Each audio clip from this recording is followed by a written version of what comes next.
శ్రీ గురుభ్యో నమః. ఓం గం గణపతయే నమః. శివానందలహరి 32వ శ్లోకము.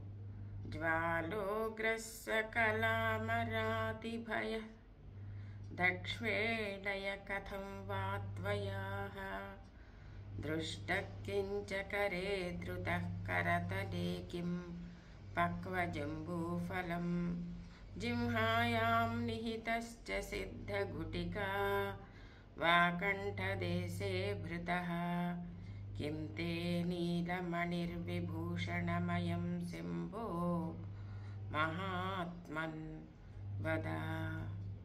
మహాత్మా మహామహిమాన్విత సదాశివ శంకర, దేవతలందరూ భయపడ్డారు.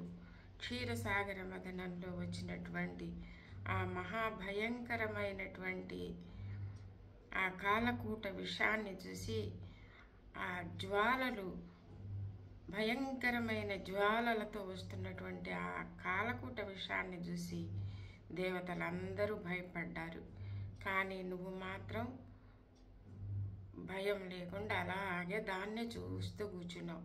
పోనీ చూసావనుకో, దాన్ని చేత్తో పట్టుకున్నావే, ఎలా పట్టుకున్నావు?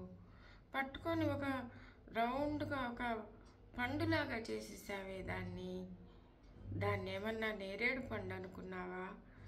నేరేడు పండు అనుకొని ఆ కాలకూట విషాన్ని చేత్తో పట్టుకున్నావా?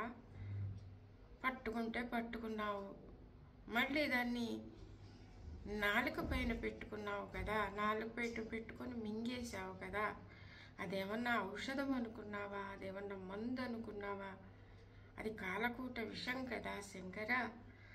లేకపోతే అదేమన్నా నీలమణి అనుకొని నీ కంఠానికి ధరించుదామనుకొని తీసుకున్నావా?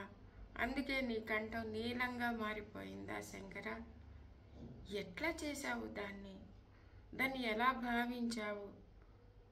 ఏ విధంగా మందులాగా చూసావా, కంఠాభరణంగా చూసావా?